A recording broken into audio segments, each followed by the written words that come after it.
Chapter 2. Reign of the Dragon. The Wars of King Aegon I. The long reign of King Aegon I Targaryen 1 AC 37 AC was by and large a peaceful one, in his later years, especially. But before the Dragon's Peace, as the last 2 decades of his kingship were later called by the maesters of the Citadel, came the Dragon's Wars, the last of which was as cruel and bloody a conflict as any ever fought in Westeros. Though the Wars of Conquest were said to have ended when Aegon was crowned and anointed by the High Septon in the starry Sept of Aldtown, not all of Westeros had yet submitted to his rule.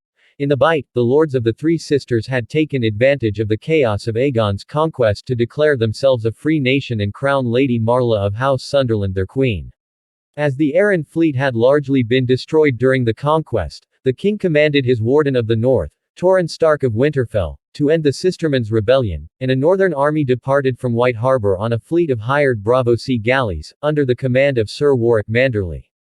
The sight of his sails, and the sudden appearance of Queen Visenya and Vhagar in the skies above Sisterton, took the heart out of the Sistermen. They promptly deposed Queen Marla in favor of her younger brother.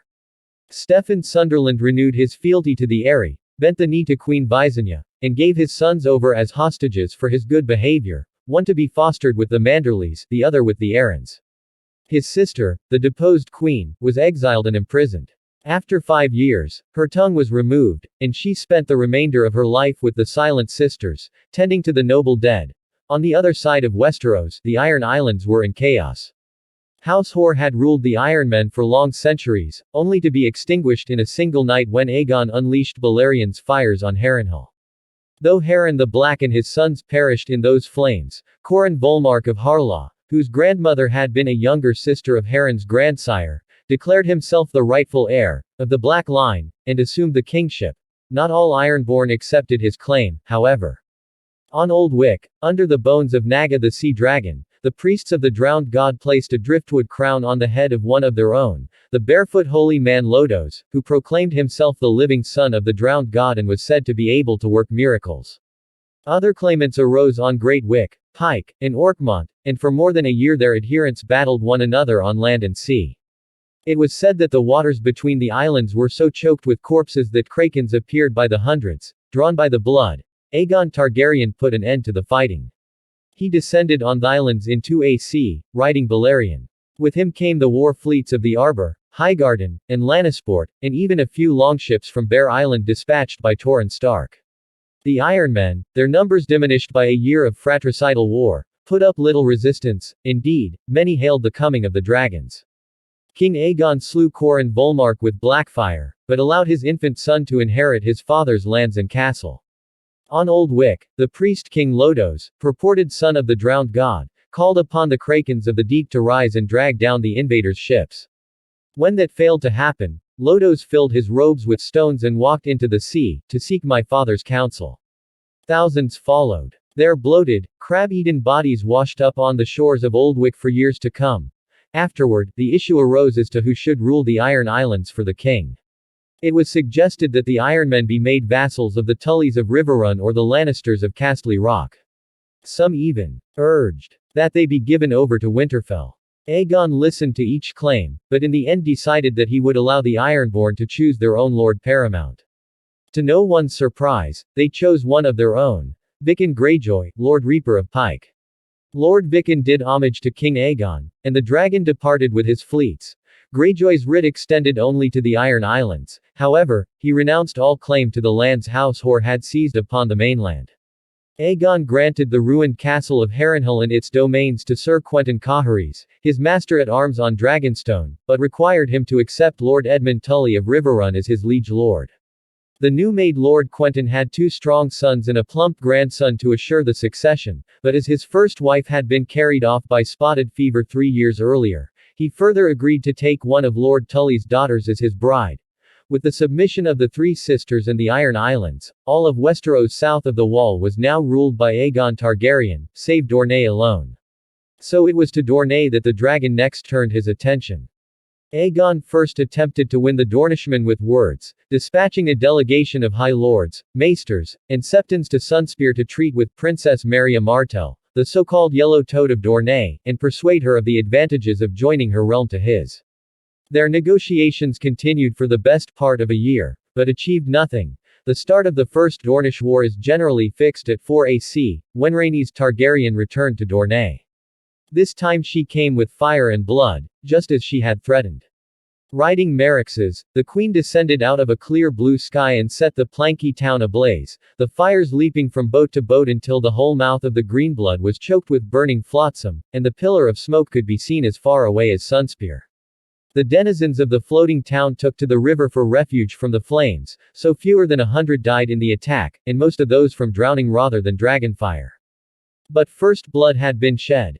Elsewhere, Orys Baratheon led 1,000 picked knights up the Boneway, whilst Aegon himself marched through the Prince's Pass at the head of an army 30,000 strong, led by near 2,000 mounted knights and 300 lords and bannermen. Lord Harlan Tyrell, the Warden of the South, was heard to say that they had more than enough power to smash any Dornish army that tried to stand before them, even without Aegon and Balerion. No doubt he had the right of that, but the issue was never proved, for the Dornishmen never offered battle. Instead they withdrew before King Aegon's host, burning their crops in the field and poisoning every well. The invaders found the Dornish watchtowers in the Red Mountains slighted and abandoned. In the high passes, Aegon's vanguard found its way barred by a wall of sheep carcasses, shorn of all wool and too rotted to eat.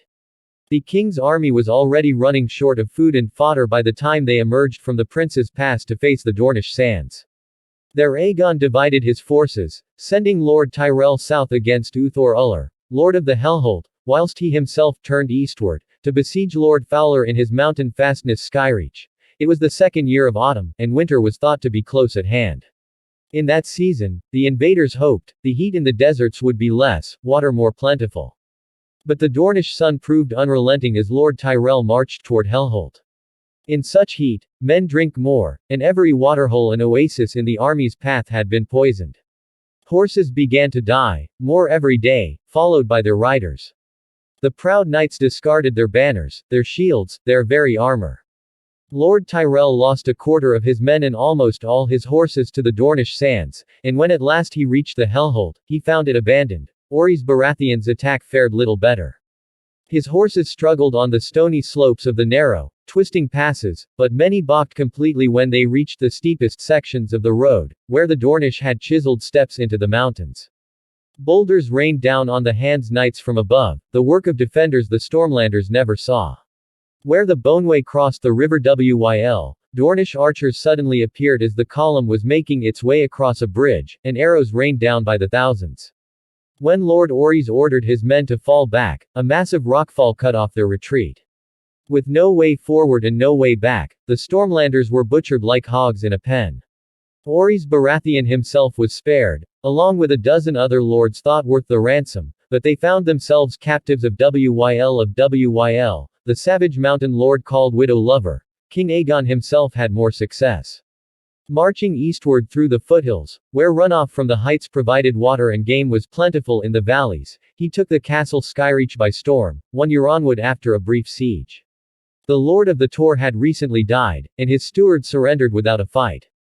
Farther east, Lord Toland of Ghost Hill sent forth his champion to challenge the king to single combat.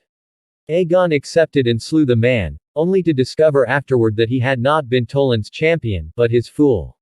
Lord Toland himself was gone, as was Marya Martell, the princess of Dorne, when King Aegon descended upon Sunspear on Balerion, to find his sister Rhaenys there before him. After burning the planky town, she had taken Lemonwood, Spotswood, and Stinkwater, accepting obeisances from old women and children, but nowhere finding an actual enemy. Even the Shadow City outside the walls of Sunspear was half deserted, and none of those who remained would admit to any knowledge of the whereabouts of the Dornish lords and princess. The yellow toad has melted into the sands, Queen Rhaenys told King Aegon. Aegon's answer was a declaration of victory. In the great hall at Sunspear, he gathered together what dignitaries remained and told them that Dorne was now part of the realm, that henceforth they would be his leal subjects, that their former lords were rebels and outlaws. Rewards were offered for their heads, particularly that of the Yellow Toad, Princess Marya Martell.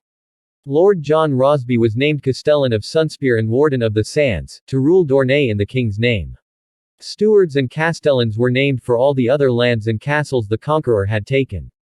Then King Aegon and his host departed back the way they had come, west along the foothills and through the Prince's Pass. They had hardly reached King's Landing before Dorne erupted behind them. Dornish spearmen appeared from nowhere, like desert flowers after a rain. Skyreach, Euronwood, the Tor, and Ghost Hill were all recaptured within a fortnight, their royal garrisons put to the sword. Aegon's castellans and stewards were allowed to die only after long torment. It was said that the Dornish lords had a wager over Wokold keep their captive alive the longest whilst dismembering them. Lord Rosby, Castellan of Sunspear and Warden of the Sands, had a kinder end than most. After the Dornishmen swarmed in from the Shadow City to retake the castle, he was bound hand and foot, dragged to the top of the Spear Tower, and thrown from a window by none other than the aged Princess Meria herself. Soon only Lord Tyrell and his host remained. King Aegon had left Tyrell behind when he departed. Hellholt, a strong castle on the River Brimstone, was thought to be well situated to deal with any revolts. But the river was sulphurous, and the fish taken from it made the Highgardeners sick. House Corgyle of Sandstone had never submitted, and Corgyle spearmen cut down Tyrell's foraging parties and patrols whenever they strayed too far west. The Vaiths of Vaith did the same to the east. When word of the defenestration of Sunspear reached the Hellholt, Lord Tyrell gathered his remaining strength and set off across the sands. His announced intention was to capture Vaith, march east along the river, retake Sunspear and the Shadow City, and punish Lord Rosby's murderers. But somewhere east of the Hellholt amidst the red sands, Tyrell and his entire army disappeared. No man of them was ever seen again. Aegon Targaryen was not a man to accept defeat. The war would drag on for another 7 years, though after 6 AC the fighting degenerated into an endless bloody series of atrocities, raids, and retaliations, broken up by long periods of inactivity, a dozen short truces, and numerous murders and assassinations. In 7 AC, Orys Baratheon and the other lords who had been taken captive on the Boneway were ransomed back to King's Landing for their weight in gold, but on their return it was found that the widow lover had lopped off each man's sword hand, so they might never again take up swords against Dorne. In retaliation, King Aegon himself descended on the mountain fastnesses of the Wyls with Balerion, and reduced half a dozen of their keeps and watchtowers to heaps of molten stone. The Wyls took refuge in caves and tunnels beneath their mountains, however, and the widow lover lived another 20 years. In 8 AC, a very dry year, Dornish raiders crossed the Sea of Dorne on ships provided by a pirate king from the Stepstones, attacking half a dozen towns and villages along the south shore of Cape Wrath and setting fires that spread through half the Rainwood. Fire for fire, Princess Meria is reported to have said. This was not something the Targaryens would allow to go unanswered. Later that same year, Visenya Targaryen appeared in the skies of Dorne, and Vhagar's fires were loosed upon Sunspear, Lemonwood, Ghost Hill, and the Tor. In 9 AC, Visenya returned again, this time with Aegon himself flying beside her, and Sandstone, Vaith, and the Hellholt burned.